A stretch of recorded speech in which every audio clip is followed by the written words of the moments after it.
오늘 우리가 11장을 마무리하면서 지난 시간에 이 로마서 11장이 어떻게 요약되어지는가에 대해서 말씀을 드렸습니다. 바울은 지금 로마서 11장을 통해서 뭘 얘기를 하려고 하냐면, 결국 바울은 이 이스라엘의 실패와 동시에 이방인의 구원을 살펴보면서 결국 구원은 전적인 하나님의 긍휼 때문이고, 그리고 하나님의 택하심 때문이고, 그리고 하나님의 능력으로 얻게 되는 것이다, 이것을 우리에게 확인해 주는 것이 바로 로마서 11장의 요약의 내용이었습니다. 결국 한마디로 말하면 구원은 누가 행하시는 것이다?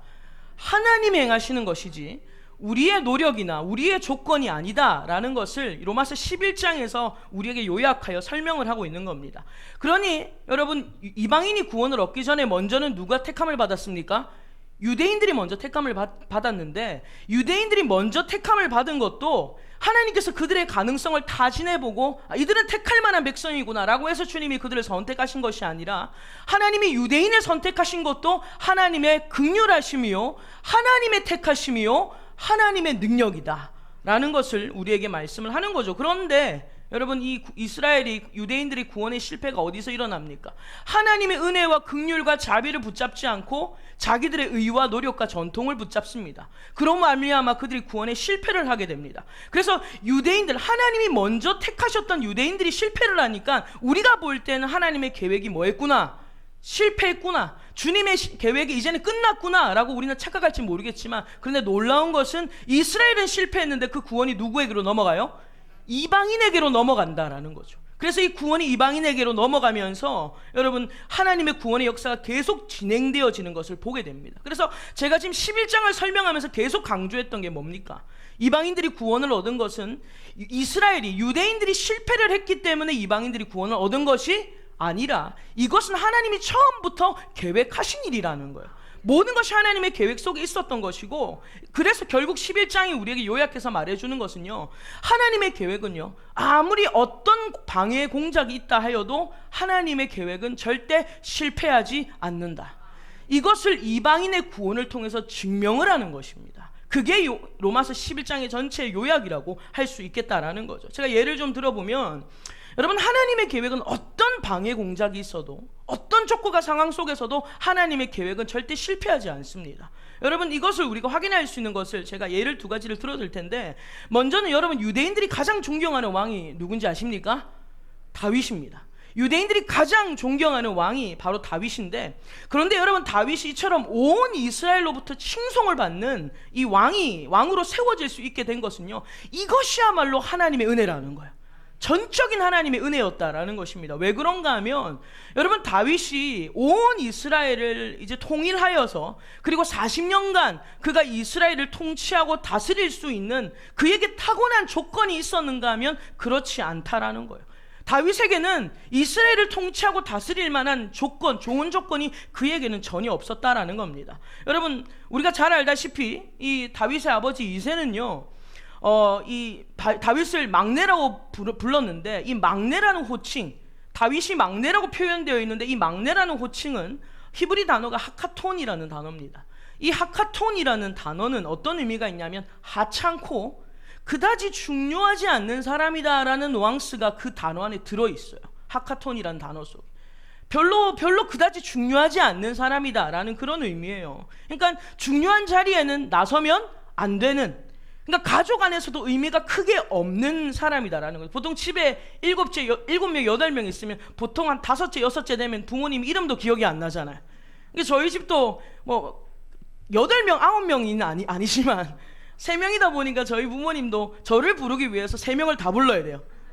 은혜, 평화, 신혜, 너 신혜였지. 또 동생을 부를 때는 은혜, 신혜, 평, 이게 다 불러야 되는 거예요. 여러분, 가족이 많다 보면 그렇습니다. 그런데 이 히브리 역사 속에, 히브리 문화 속에서는 막내라는 존재는 좀 그런 존재. 우리는 여러분, 막내가 막 부모님의 사랑을 독차지하는 막내이긴 하지만, 근데 사실 히브리 문화 속에서는 이 막내가 사실 좀 그런 존재였다라는 거예요. 그래서 여러분, 사무엘이 이새의 집에 방문을 했을 때, 기름을 부으려고 이새의 집에 방문했을 때도 이 이새는요, 다윗을 완전히 잊어버립니다. 그리고 사무엘에게 이새를 소개하지도 않아요. 자기의 든든한 아들들만 내세우고 소개를 하지 존재감이 없었고, 그리고 형제들도 마찬가지예요. 다윗이 있는지 없는지 그냥 집에 허드렛 일이나 하고 아빠의 심부름이나 하는 그런 있으나마나한 존재가 바로 다윗. 그래서 그 다윗을 하카톤이라고 불렀다라는 겁니다. 그리고 여러분 특별히 또 이 다윗의 족보를 보면요, 이 족보를 보면 사실 집안이 좋은가 하면 집안도 별로 좋은 집안은 아니에요. 룻기를 보면 다윗의 집안의 족보가 이렇게 흘러내려오는데 거기에 보면 좋지 않은 피가 섞여 있는 가문이 바로 다윗의 가문이었다라는 겁니다. 증오와 멸시를 받았던 모압 족속의 피가 그 다윗 가문에 여러분 섞여 있는 가문이었다라는 거예요. 그러니 우리가 볼 때는 왕이 될 만한 가능성이라고는 전혀 희박한 이 이세의 가문에, 게다가 그 형제들 중에 바로 이 막내였던 다윗이 선택을 받은 것은 하나님의 은혜라는 거죠. 하나님의 긍휼이고 하나님의 택하심이고 하나님의 능력이라는 겁니다. 그러니까 결국 하나님의 계획은요, 인간의 능력이나 조건의 영향을 받지 않습니다. 하나님은 결국 이 다윗을 통해서 예수 그리스도를 이 땅에 출현시키는 일을 하나님이 해내시고 말더라는 거예요. 그러니까 하나님의 계획은 절대 실패하지 않습니다. 인간의 조건이 좋지 않아도 하나님의 계획은 실패하지 않는다라는 것을 보여주었던 자가 바로 이 다윗이었다라는 거죠. 한 가지 더 예를 들면, 여러분 우리가 이건 말씀을 좀 찾아보겠습니다. 누가복음 2장을 찾아보세요. 완전히 반대되는 상황인데 누가복음 2장을 보면 1절을 보겠습니다. 신약성경 89페이지 누가복음 2장 1절의 말씀 한 절 같이 읽겠습니다. 그때 가이사 아구스도가 영을 내려 천하로 다 호족하라 하였으니, 여러분 아까 전에 이 다윗을 통하여서 우리가 하나님의 계획이 우리의 처지와 상관없이 실패하지 않고 이루어진다라는 것을 보여주었고, 이제 그 예수님이 다윗의 족보를 통하여 탄생하실 예수님이 이 땅에 탄생하실 때에 당시 로마의 권력자가 누구였다고 기록되어 있습니까? 가이사 아구스도라는 황제라고 되어 있습니다. 여러분 이 황제라 함은 얼마나 막강한 권력을 가지고 있습니까? 얼마나 큰 힘을 가지고 있겠어요? 그가 모든 백성에게 고향으로 가서 무엇을 해라? 호적해라고 명령을 내립니다. 그러니까 당시 최고의 권력자였기 때문에 이 아구스토가 하는 말이라면 모든 민족이 다 순종을 해야 되는 거죠. 그래서 3절을 보세요. 같이 읽겠습니다.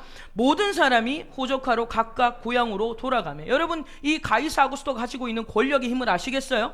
이의 말 한마디면요, 모든 사람이 벌벌 떠는 권세를 가진 자가 바로 가이사 아구스토였다라는 거예요. 그래서 여러분 이가 명령을 내렸어요. 모든 민족에게 너희 가서 고향에다가 호적을 해라. 그런데 이가 내린 명령 때문에 어떠한 일이 일어나냐면 4절의 일이 일어나는 겁니다. 자, 같이 읽어보겠습니다. 요셉도 다윗의 집 족속이므로 갈릴리 나사렛 동네에서 유대를 향하여 베들레헴이라 하는 다윗의 동네로. 여러분 보십시오. 이 가이사 아구스토가 명령하지 않았더라면 어쩌면 예수님이 어디서 태어날 뻔했어요?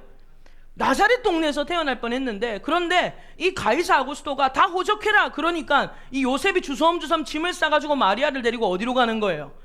베들레헴으로 가는 겁니다. 그래 그곳에서 예수님이 잉태되는 일이 일어난다라는 거예요. 그런데 여러분 놀라운 게 뭐냐면 예수님이 탄생하시기 700년 전에 이미 이 사건이 예언되었었다라는 거죠. 누구를 통해서? 미가 선지자를 통해서. 여러분 말씀을 찾아보겠습니다. 미가서 5장 2절을 같이 찾겠습니다. 구약성경 미가서 5장 2절, 구약성경 1294페이지입니다. 1294페이지 미가서 5장 2절의 말씀 같이 한 절 읽겠습니다. 베들레헴 에브라다야, 너는 유다 족속 중에 작을지라도 이스라엘을 다스릴 자가 내게로 나올 것이라. 그의 근본은 상고의 영원에 있느니라. 아멘. 여러분 이 미가 선지자를 통하여서 베들레헴 에브라다야, 너는 유다 족속 중에 작아도, 너희는 작은 동네라고 하여도, 그러나 그곳에서 누가 나올 것이다? 이스라엘을 다스릴 자가 나올 것이다. 바로 그분이 누구십니까? 700년 후에 탄생할 메시아 예수 그리스도였다라는 거예요. 그러니까 미가 선지자를 통하여 이미 예수님은 700년 전에 어디에서 탄생될 것이다? 베들레헴에서 탄생될 것이라고 예언이 됐는데, 여러분 그러나 가이사 아구스도 황제는 자기의 명령 때문에 예수님이 베들레헴에 태어날 것이라고는 생각했어요? 전혀 생각 못했죠. 전혀 생각 못했는데 결론이 어떻게 납니까? 결과적으로 아구스토의 명령 때문에 하나님의 계획이 이루어졌다라는 거예요. 그러니까 여러분 이것이 우리에게 뭘 말씀하겠어요? 아구스토 황제가 제 아무리 최고의 권력을 가졌다고 해도, 그러나 그도 결국 하나님의 지배 아래 있다라는 거예요. 여러분 믿으십니까? 최고의 권력자도 결국 하나님의 계획과 하나님의 섭리와 하나님의 능력 아래 있다라는 것을 알게 되는 거예요. 그러니까 여러분, 우리가 이 두 가지 케이스, 다윗의 경우와 예수님의 탄생하신 이 시대적 배경을 보면 바로 하나님의 계획은요, 인간의 조건과 자격이 뛰어나든지 부족하든지 상관이 없다라는 거예요. 하나님은 하나도 당신의 계획을 실패하지 않으시고 반드시 성취되고 성취하신다라는 것을 우리에게 이 두 가지 상반된 상황을 통하여 우리에게 보여주는 것입니다. 오늘 저와 여러분들은 하나님께서 여러분을 향한 계획을 갖고 계시는데, 왜? 하나님이 여러분을 택하셨기 때문에. 하나님이 여러분을 택하신 것은요, 이 수많은 75억의 인군 중에 저와 여러분들을 택하신 것은 우리를 향한 메시지가 있고 우리를 향한 계획이 있는 것인데, 여러분 그 구원의 계획을 절대 실패하지 않는다라는 믿음이 오늘 이 말씀을 통해 우리에게 떨어져야 될 줄로 믿습니다. 그러니까 여러분, 결국 로마서 11장에서 바울이 강조하고 있는 바가 뭐겠습니까? 하나님은 어떤 상황 가운데서도 당신의 계획이 결코 실패하지 않는다. 이거를 분명히 설명을 하는 거예요. 분명히 얘기를 하는 겁니다. 그래서 여러분, 이 우리의 구원이요, 어떤 것으로도 흔들릴 수 없어요. 어떤 것으로도. 왜냐하면 분명히 로마서 11장에서 이것을 우리에게 설명을 해주고 있는 겁니다. 바울이 다양하게 설명하고 있는 거예요. 우리의 구원은, 하나님이 우리를 구원하심에 대해서는 어떤 것도 누구도 흔들 수 없다. 그것을 설명하기 위하여서 11장에서 다양하게 설명을 하고 있는 거예요. 그래서 바울은요, 이 로마서 11장을 쭉 정리를 하면서 오늘 본문 우리가 읽었던 11장 33절부터 마지막 절까지는요, 바울이 뭘 하고 있냐면 하나님의 위대하심을 찬양하고 있는 겁니다. 하나님의 위대하심을. 왜 그렇습니까? 바울은 하나님이 행하신 일들을 묵상하는 가운데, 하나님을 깊이 묵상하는 가운데 어떤 상황 가운데서 하나님은 합력하여 선을 이루어내시더라는 거예요. 아무리 방해 공격이 있고 주님의 계획을 아무리 무너뜨리려고 마귀가 공격을 해도 결국 하나님은 모든 것을 합력하여 선을 이루어내시는 이 위대한 하나님을 보고 감탄을 하는 겁니다. 여러분, 오늘 본문으로 다시 한번 돌아가 보겠습니다. 그 감탄의 마음을 가지고 여러분 한번 본문을 읽어보십시오. 자, 11장 33절부터 36절 같이 읽겠습니다. 깊도다 하나님의 지혜와 지식의 풍성함이요, 그의 판단은 헤아리지 못할 것이며 그의 길은 찾지 못할 것이로다. 누가 주의 마음을 알았느냐? 누가 그의 모사가 되었느냐? 누가 주께 먼저 드려서 갚으심을 받겠느냐? 이는 만물이 주에게서 나오고 주로 말미암고 주에게로 돌아감이라. 그에게 영광이 세세히 있을지어다. 아멘. 아멘. 할렐루야. 여러분, 바울은요, 이 송영을 적으면서 하나님의 행하신 일들 앞에 감탄하고, 그리고 하나님의 위대하심을 찬양하지 않을 수 없더라는 겁니다. 여러분, 사실 이것이 바로 하나님께서 우리에게 성경을 주신 이유예요. 바울은 성경을 묵상하는 가운데, 하나님의 말씀을 깊이 묵상하는 가운데 이 고백이 터져 나오더라는 거예요. 하나님의 위대하심을, 그분의 깊은 지혜와 지식에 대하여 감탄이 터져 나오는 거예요. 여러분, 하나님이 우리에게 성경을 주신 이유가 바로 그겁니다. 그냥 성경을 보고 하나님께서 우리에게 무슨 복 주시려나, 점치듯이 성경 보라고 준 게 아니에요. 갑자기 오늘 한 장 쫙 펼쳐가지고 오늘 주님께서 나에게 어떤 말씀을 주시려나, 점치듯이 이 말씀을 주님이 보라고 우리에게 주신 것이 아니라, 하나님께서 우리에게 행하신 놀라운 일들을 묵상할 때에 여러분, 그분을 찬양하지 않을 수 없다라는 것입니다. 그래서 성경이 우리에게 말하고자 하는 것은 뭐예요? 성경이 우리에게 말하고자 하는 것은 먼저는 하나님이 어떤 분이신지를 설명하고 있는 겁니다. 성경은 그런 책이에요. 여러분들이 성경을 읽을 때 하나님이 어떤 분인지를 발견하는 은혜가 있기를 주님의 이름으로 축원합니다. 그냥 하나님 오늘 나에게 무슨 복을 주실까, 나의 중심적으로, 인간의 중심적인 인본주의 해석이 아니라 하나님이 어떤 분인가를 발견해야 돼. 그래서 제가 제자훈련할 때 큐티를 하는데, 제자훈련생들하고 제가 항상 얘기하는 게 그거예요. 본문을 통해서 하나님이 어떤 분인지를 발견해봐라. 이 본문을 통해서 드러나는 하나님이 어떤 분인지를 발견하자. 제가 그런 훈련들을 계속 시키는 이유가, 여러분, 성경이 우리에게 주어진 목적은, 성경이 기록된 것은 하나님이 자신을 우리에게 나타내시려고, 그래서 하나님이 어떤 분이신지를 우리에게 보여주시려고 성경을 기록하셨고요, 뿐만 아니라 그분이, 그 하나님이 우리에게 어떤 약속을 하고 있는가. 그래서 여러분, 하나님의 말씀을 언약이라고 하는 거예요. 구약, 신약, 언약이라고 하는 겁니다. 왜? 약속이라는 거예요. 그래서 성경을 통해서 우리가 뭘 발견해야 되냐면, 하나님이 어떤 분이신가, 그리고 하나님이 우리에게 어떤 약속을 하고 있는지, 이것을 발견해야 된다라는 거죠. 자, 요한복음 5장을 같이 한번 찾아보겠습니다. 요한복음 5장 39절의 말씀을 한 절 보겠습니다.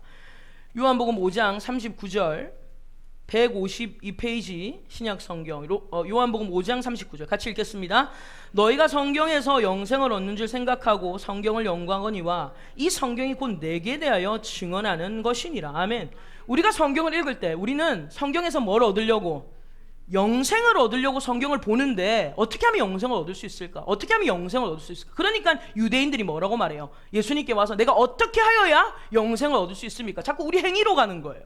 내가 무슨 노력을 해야 영생을 얻을 수 있습니까? 이렇게 성경을 연구하는 거예요. 그런데 성경이 기록된 목적은 너희가 성경을 읽고 어떻게 함으로 영생을 얻으라가 아니라 영생을 주시는 분이 누구인가라는 거예요.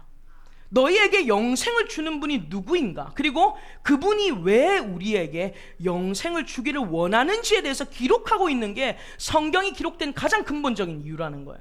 그래서 성경은 너희가 이렇게 하면 영생 받을 수 있어, 그런 얘기를 하고 있는 게 아니라 너희에게 영생을 주시는 분이 있는데 그분이 누구인지를 아느냐, 그분이 얼마나 위대한 분인지를 아느냐, 그분이 왜 우리에게 영생을 주려고 하는지를 아느냐, 그걸 기록한 게 성경이라는 거예요. 여러분 믿으시겠어요? 그래서 성경을 보면서 이렇게 믿어야 되는구나, 저렇게 믿어야 되는구나, 우리의 행위로 돌아가면 안 되고 우리에게 영생을 주시는 하나님이 누군지가 발견되어져야 돼요. 그분이 왜 우리에게 영생을 주기를 원하냐는 거예요. 요한복음 20장을 찾아보십시오. 요한복음 20장 30절에서 31절을 보겠습니다. 요한복음 20장 30절에서 31절 184페이지 신약 성경 같이 읽겠습니다. 예수께서 제자들 앞에서 이 책에 기록되지 아니한 다른 표적도 많이 행하셨으나 오직 이것을 기록함은 너희로 예수께서 하나님의 아들 그리스도이심을 믿게 하려 함이요 또 너희로 믿고 그 이름을 힘입어 생명을 얻게 하려 함이니라. 아멘. 여러분 우리에게 성경을 주신 근본적인 목적이 뭐라고 얘기를 하고 있냐면 우리에게 이 말씀을 통하여 생명을 얻고 영생을 얻는 것도 맞지만 더 중요한 근본적인 목적이 뭐냐면 영생을 주시는 분이 누구냐는 거예요.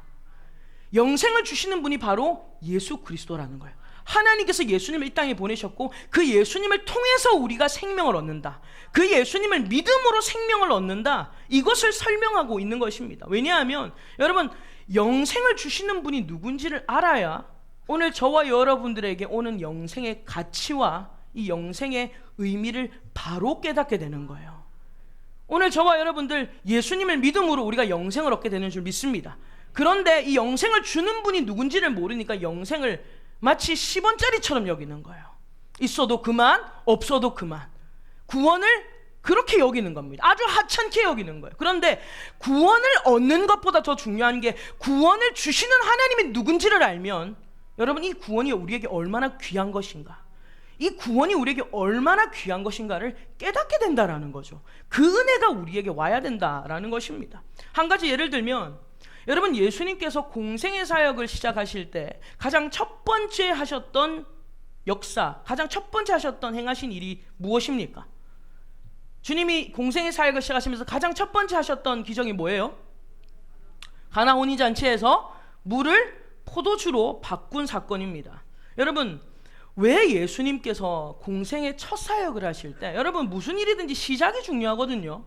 첫 번째 어떤 일을 할 때 굉장히 많이 신중하게 생각을 하고 첫 번째 일을 시작하지 않습니까? 여러분 예수님께서 첫 번째 공생의 사역을 시작하실 때 가장 첫 번째 사역을 왜 혼인잔치 집에서 하셨을까라는 거예요.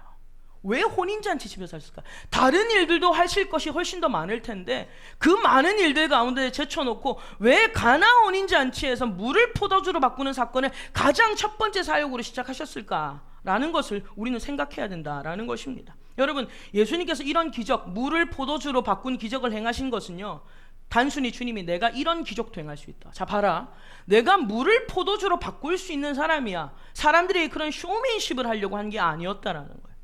예수님께서 혼인잔치에 오신 이유는 뭐겠어요?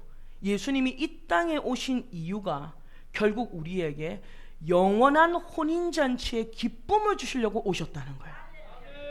주님이 이 땅에 오신 목적이라는 거예요.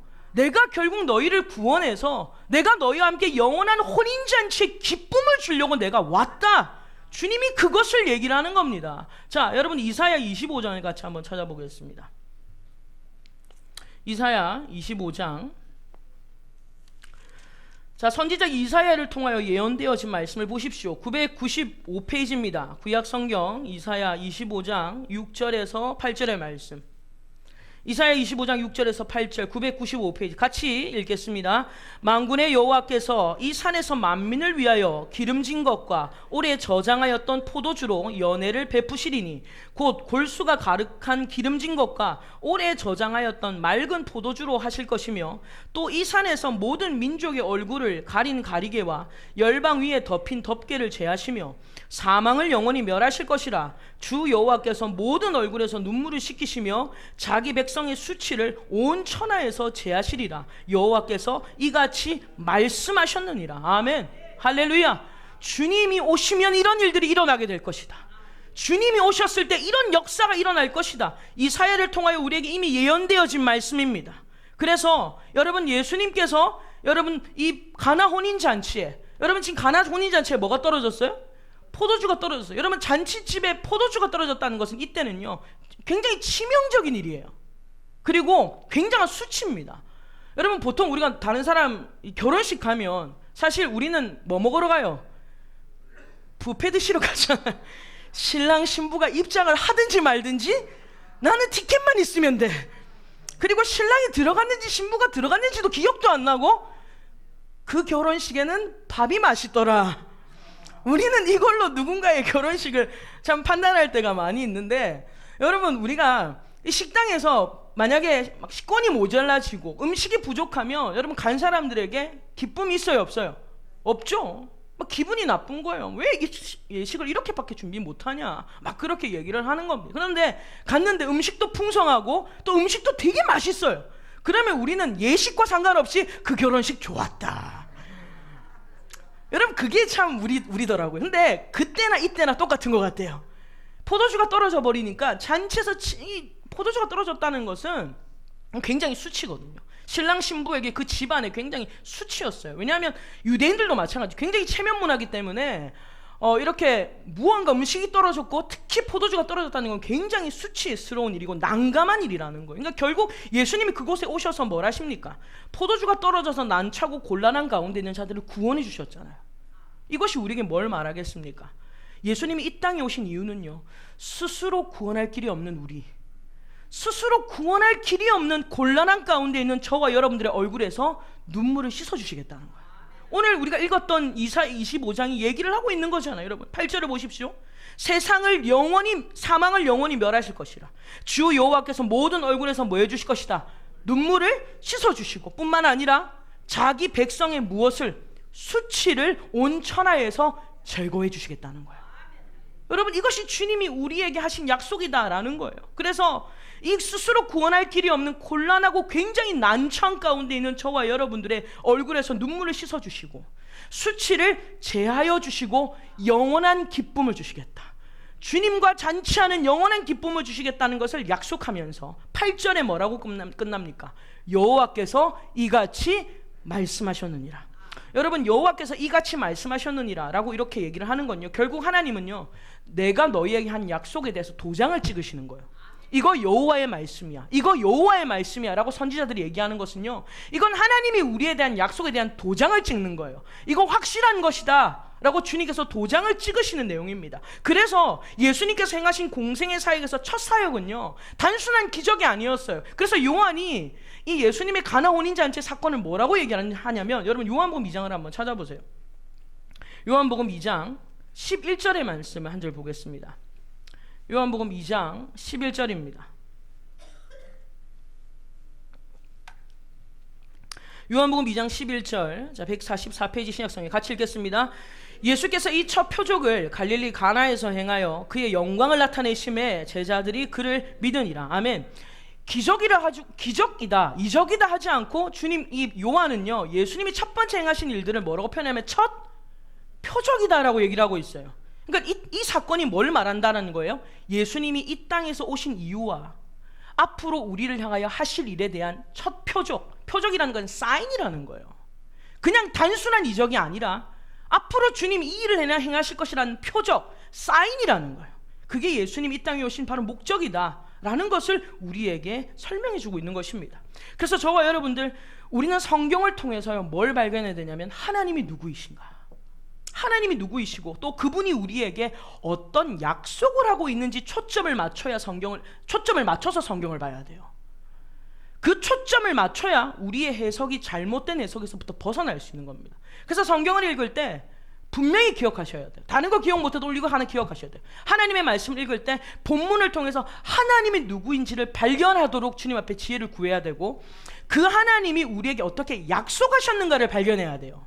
그냥 내가 떼쓰고 노력하고 그저 지성이면 감천이라고 내가 하나님 앞에 막 열심히 보이면 주님이 불쌍히 여겨주겠지가 아니에요. 성경은 한마디로 주님이 약속이에요. 약속. 내가 이렇게 할게, 이렇게 해줄게, 이미 약속한 책이 바로 성경입니다. 그러니까 우리는 성경을 읽을 때 하나님이 누구신가, 그리고 그 하나님이 우리에게 어떤 약속을 하고 계신가, 여러분 그것을 발견하는 것, 그래야 성경의 해석에서부터, 오역에서부터 우리가 벗어날 수 있다는 거예요.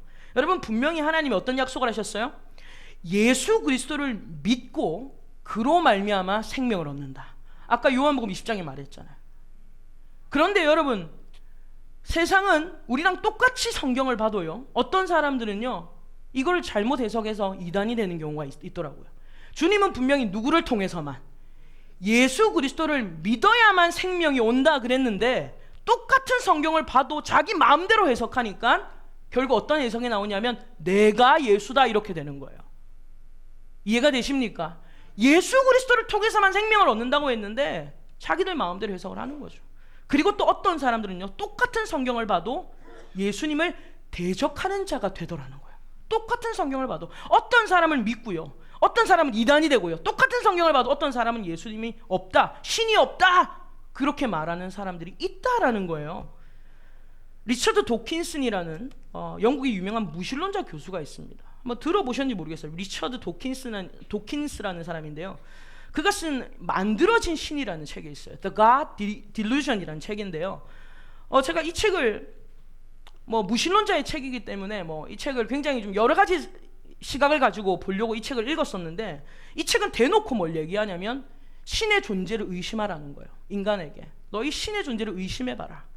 그리고 너희 신의 능력이 아니라 신의 아니고 자 신의 능력이 아니라 그리고 인간의 능력에 주목해라. 이 책은 대놓고 그걸 얘기를 하고 있어요. 그래서 이 책을 보면요, 저자가 어떤 얘기를 하냐면 구약 성경, 신약 성경에서 굉장히 신랄하게 비판을 해놨어요. 그리고 이 책에서 이런 얘기를 하고 있더라고요. 구약 성경의 신은 모든 소설을 통틀어 가장 불쾌한 주인공이라 할 수 있다, 이렇게 얘기를 했어요. 구약 성경은 신의 모든, 이 구약 성경에서 나타나는 신은 모든 소설을 통틀어서 가장 불쾌한 주인공이라는 거예요. 그러니까 성경을 뭘로 보고 있냐면 그냥 픽션으로 보는 거예요. 허구로 보는 거예요. 소설로. 그냥 소설로 보고 있을 뿐만 아니라 구약 성경에 등장하는 신, 하나님을 가장 불쾌한 주인공이다라고 묘사를 하고 있어요. 왜냐하면 구약 성경에 등장하는 신의 모습은 잔인하고 복수심 많고 변덕스럽고 불공평하고 끔찍한 성격을 지녔다라는 거예요. 그리고 뿐만 아니라 이 책의 후반부에 가면 신약 성경에 대해서도 마찬가지로 굉장히 날카롭고 예민하게 신랄하게 비판하고 있는 것을 이 책에서 볼 수 있습니다. 그러면서 이 책에서 이 저자가, 이 리처드 도킨스라는 이 무신론자가 강조하는 게 뭐냐면 신은 망상이라는 거예요. 책 제목이 영어로 The God Delusion인데, Delusion의 뜻이 망상이라는 뜻이에요. 그러니까 신은 망상이라는 거예요. 우리가 만들어낸 망상이요, 아주 유해한 망상이라고 표현을 하고 있는 겁니다. 그래서 신을 믿는다는 건 이건 인간이 만들어낸 망상이지 신은 존재하지 않는다. 이걸요 얼마나 논리적이게 이 책에서 얘기를 하고 있는지 몰라요. 그리고 인간이 오히려 신을 믿었기 때문에, 인간에게서 이 믿음이라는 게 존재했기 때문에 이 세상에는 전쟁이 일어났고 빈곤이 일어났고 기아 등 여러 가지 끔찍한 사건들이 일어나게 된 것이기 때문에 이 책이 얘기하는 건 여러분 망상에서 깨어나셔야 돼요. 지금 이 아멘 하시면 안 돼요. 여러분 지금 잠에서는 깨어나셔야 될 것 같아요. 지금 몇 분이 잠에서는 깨어나셔야 되는데, 이 책에서 얘기하는 것은 너희가 하나님을 믿는다, 특히 기독교에 대해서 굉장히 신랄하게 비판을 해요. 너희가 믿고 있는 그 신은 망상이라는 거예요. 그래서 거기서 깨어나야 되고, 신을 제거해야, 너희 머릿속에서, 너희 인생 속에서 신을 제거해야 진정한 사랑을 찾게 되고, 그리고 인간의 참된 능력을 발견하게 된다는 거예요. 신 때문에 가리워져서 인간의 이 진짜 가지고 있는 능력이 발휘를 하지 못한다, 이런 얘기, 굉장히 그럴듯한 얘기를 논리적으로 이 책에서 하고 있습니다. 여러분 놀라운 것은요, 현재 많은 사람들이 이 리처드 더킨슨에 열광을 하고 있다는 거예요. 얼마 전에 저는 이 책을 몇 해 전에 보았었는데, 그래서 제가 이번에 설교 준비하면서 다시 이 책을 이제 보았어요. 근데 얼마 전에 제가 TV를 보는데 책을 읽어주는 프로그램이었는데, 이 프로그램에서 바로 이 리처드 도킨슨의 다른 책, 이기적 유전자라는 책이 있습니다. 이 책도 사실 굉장히 골 때리는 책입니다. 이 이기적 유전자라는 책을 소개를 하고 있는 것을 봤어요. 여러분, 사람들이 굉장히 리처드 도킨슨 이 무신론자에게 지금 열광하는 시대라는 거예요. 여러분, 이 저자가 지금 이런 얘기를 함에 있어서 그가 읽었던 성경이 우리와 다른 성경인가 하면 그렇지 않았다라는 거예요. 우리와 똑같은 성경을 보았다라는 거죠. 구약, 신약, 우리가 지금 보고 있는 이 성경과 똑같은 성경을 읽었어요. 근데 오히려 그는 성경을 통해서 뭘 득도합니까? 신은 가장 불쾌한 주인공이다, 이렇게 결론을 내고 있다라는 거예요. 여러분, 물론 성경이 믿어지는 것은 전적인 하나님의 은혜요, 하나님의 택하심이요, 하나님의 능력인 줄 믿습니다. 그리고 여러분, 하나님을 믿는 것은 망상이 아니라 오늘 본문에서 바울이 고백한 것처럼요, 표현할 수 없는, 측량할 수 없는 하나님의 은혜라는 거예요. 물론 지금 무신론자들이 굉장히 힘을 가지는 시대가 되었어요. 그런데 여러분, 아무리 무신론자들이 신은 없다 그렇게 소리쳐도 여러분, 그럼에도 불구하고 하나님은 지금 온 세계 구석구석에서 하나님이 살아계시고, 그리고 지금도 우리의 삶에 일하시는 분이라는 간증이 터져나오고 있고요. 그리고 하나님은 지금까지 실패하지 않으셨고 앞으로도 실패하지 않으신다라는 거예요. 여러분, 그중에 이 리처드 도킨슨처럼 무신론자였던 사람 중에 리 스트로벨이라는 미국의 목사님이 계십니다. 리 스트로벨이라는 목사님인데요, 현재는 목사님이에요. 이분도 원래는요 굉장히 교회에 적대감을 가지고 있었던 무신론자였어요. 그런데 그가 예수님에 대해서 내가 반박을 해야 되겠다라고 작심을 하고 글을 쓰면서 예수님에 대해서 2년간 조사를 하다가 이 사람이 예수님을 만나버린 겁니다. 예수님을 영접하게 되는 은혜를 누리게 된 거예요. 그래서 그 사람이 결국은 예수님을 비판하려고 시작했던 그의 시작이 결국 어떤 책을 쓰게 되냐면 예수는 역사다라는 책을 써요. 몇 해 전에 영화로도 나왔었죠. 예수는 역사다. 그러니까 이 사람이 예수가 거짓이라는 것을 발견하려고, 드러내려고 연구하다가 예수가 허구인 줄 알았는데, 망상인 줄 알았는데 예수님은 사실이더라는 거예요. 이것을 오히려 증명하는 예수는 역사다라는 책을 쓰게 됩니다. 여러분, 이처럼 세상이 하나님이 없다라고 더 큰 소리를 쳐도 여전히 하나님은 살아계시고 당신의 뜻을 그들의 방해와 상관없이 이루어 가고 계신 줄 믿습니다. 그래서 여러분, 오늘 본문 33절을 한번 돌아가 보세요. 로마서 11장 33절 보겠습니다. 왜 무신론자들이 하나님이 없다, 신이 없다라고 큰 소리를 치는가 하면요, 33절 같이 읽겠습니다. 깊도다 하나님의 지혜와 지식의 풍성함이요, 그의 판단은 헤아리지 못할 것이며 그의 길은 찾지 못할 것이로다. 아멘. 여러분, 무신론자가 하나님이 없다고, 신이 없다고, 신은 망상이라고 얘기하는 이유가 뭐라고요? 하나님은 측량할 수 없는 깊고 풍성한 지혜와 지식을 가졌기 때문에 인간이 그를 헤아릴 수 없고 우리의 힘으로 길을 찾아낼 수 없으니까 무지한 인간은 뭐라고 말해요? 신은 없다라고 얘기를 하는 거예요. 이건 망상이라고 큰 소리를 치는 겁니다.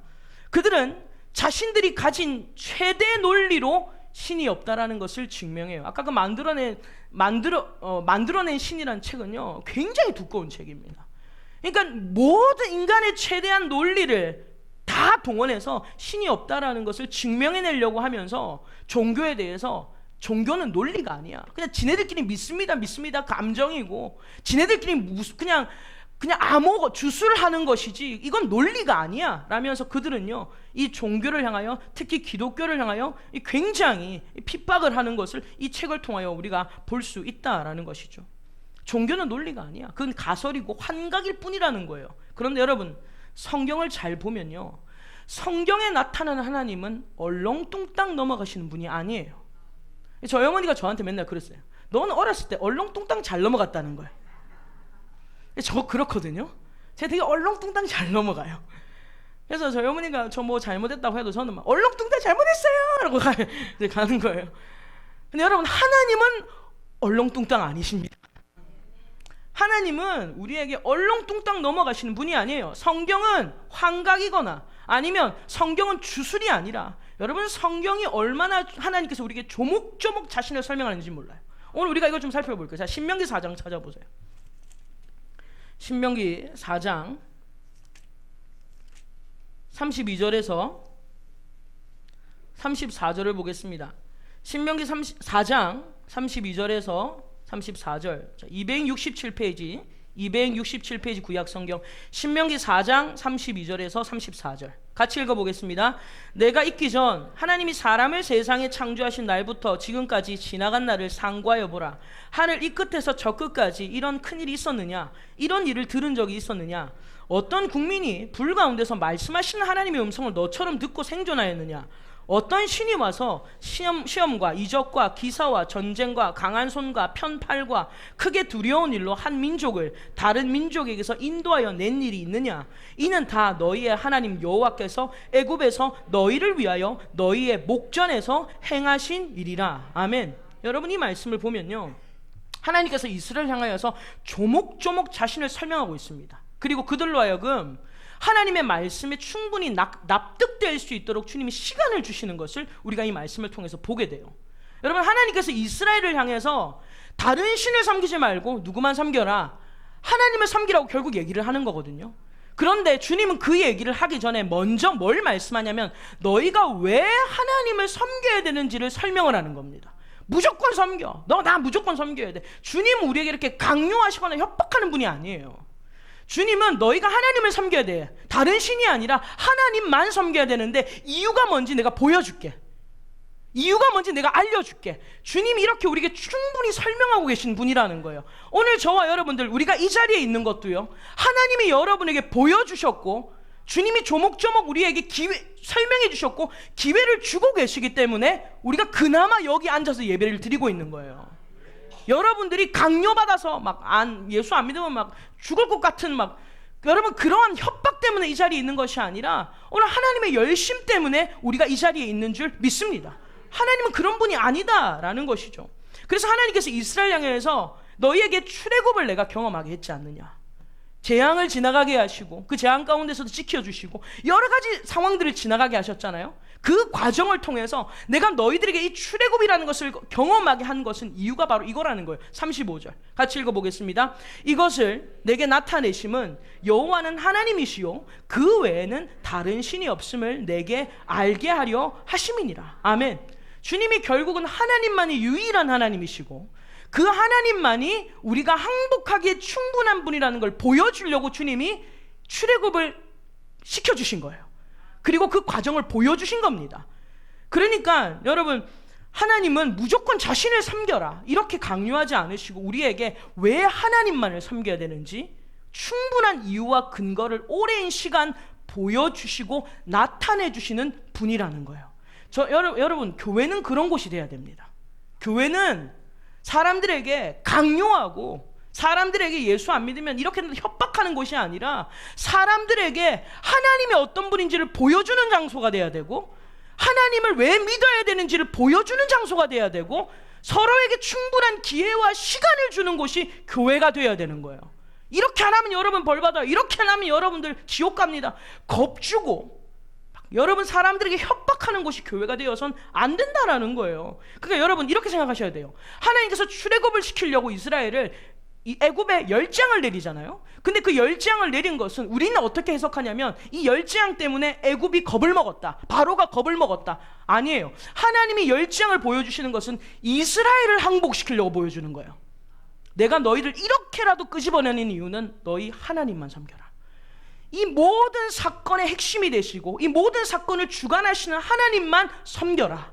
나는 존재하는 자고 나는 살아있는 자고 나는 스스로 있는 자다.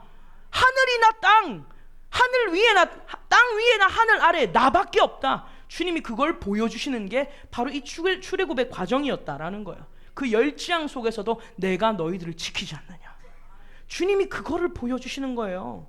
근데 여러분, 우리는 다른 사람 재앙을 보면 어떻습니까? 어떻게 얘기해요? 누가 좀 어려운 일을 당하면 거봐라, 말 좀 잘 듣지. 말 질이 안 되지. 저꼴로 할 줄 알았다. 우리는 다른 사람의 어떤 아픔을 보고 다른 사람들의 재앙을 보면서 굉장히 고셔합니다. 그런데 여러분 조심하셔야 돼요. 그거는 비웃을 사건이 아니라 결국 그 재앙은 하나님께서 저와 여러분들을 항복시키게 하는 숨겨진 방편이에요. 믿으십니까?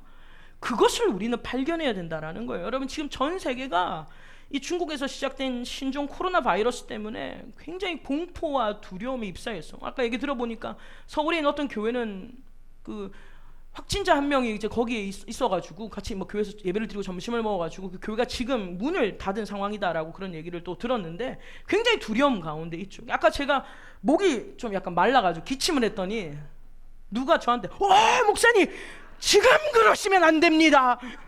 민선아 나 괜찮은데. 민선이가 저한테 막 그랬어요. 목사님 지금 그러실 때가 아니라고, 조심하셔야 된다고, 기침.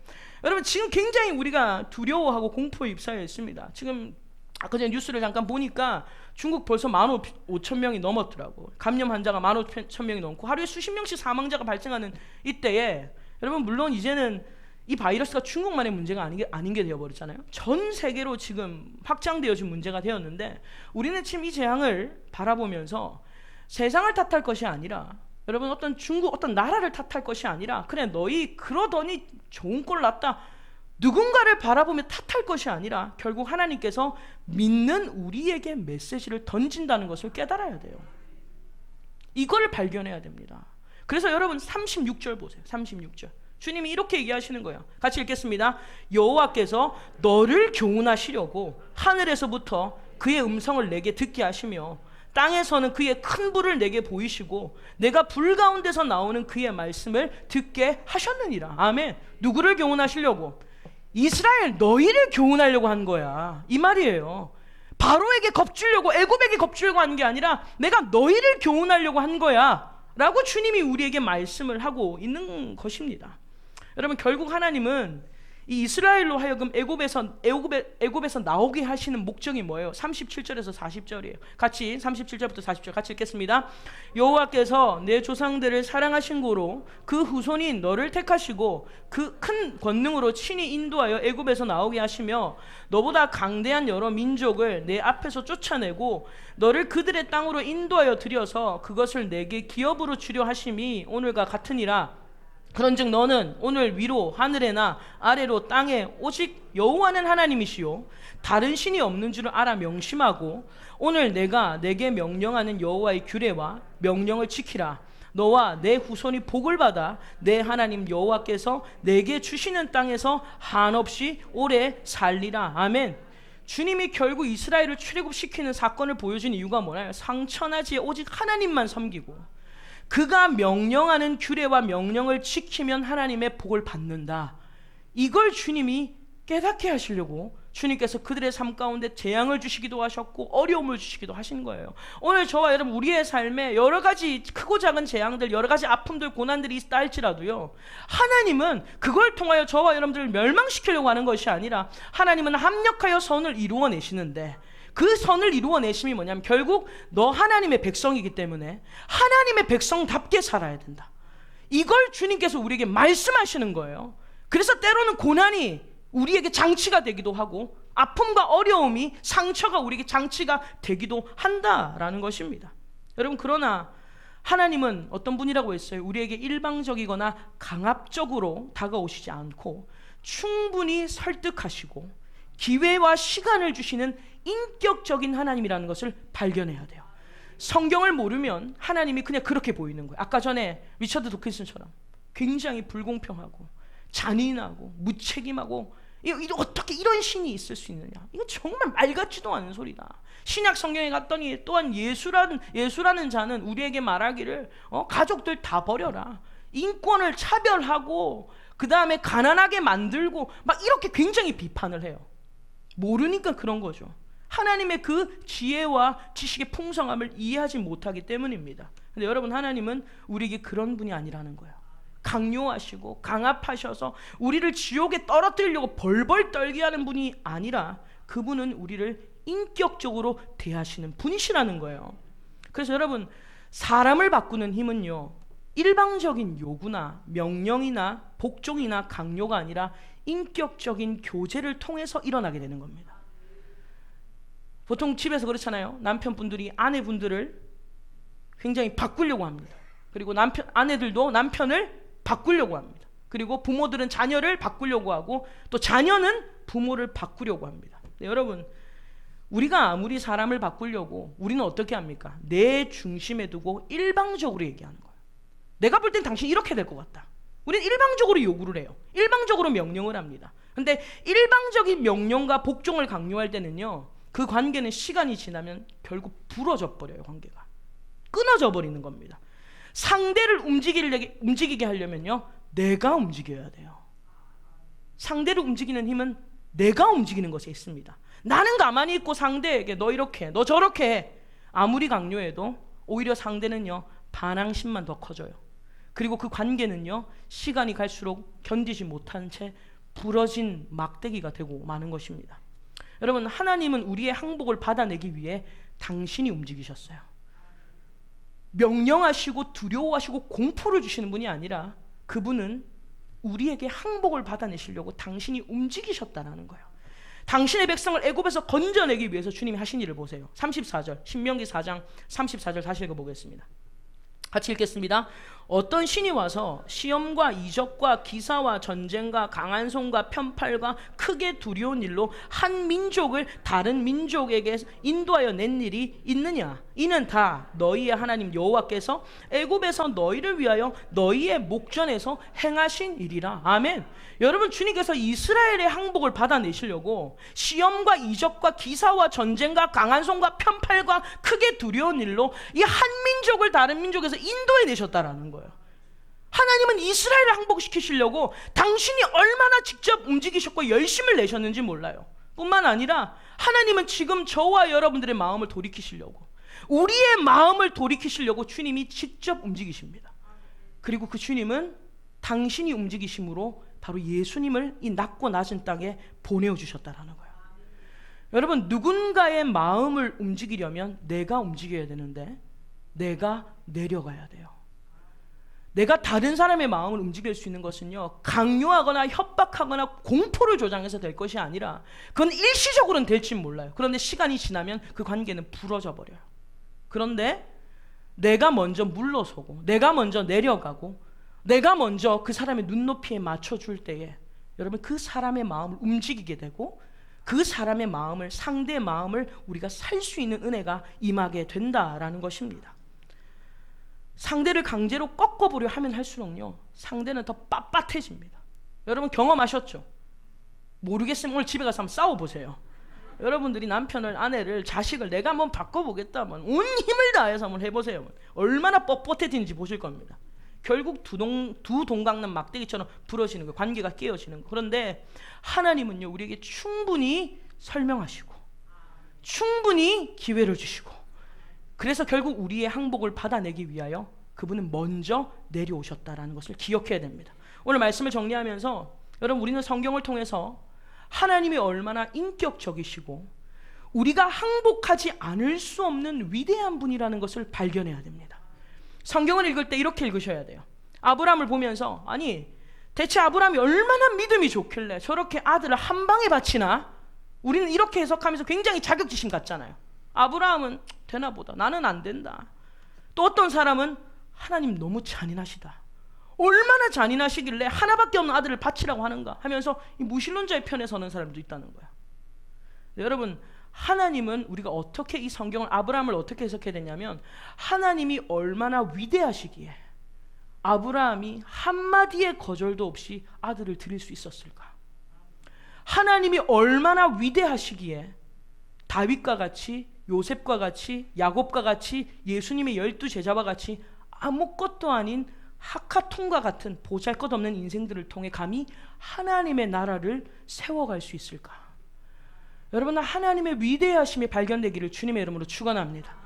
하나님 잘 섬기려면 내가 이렇게 아들도 드려야 되고 물질도 다 드려야 되고, 어떻게, 여러분, 하나님을 빼앗는 분으로, 강요하고 우리를 협박하시고 폭력적인 하나님으로 볼 것이 아니라, 오늘 그 하나님은 우리에게 충분히 기회를 주시고 우리를 위하여 움직이시고 우리를 위하여 열심을 내시고 나 같은 아무것도 아닌 미물의 마음을 사시려고 이 땅에 내려오셨다라는 거예요.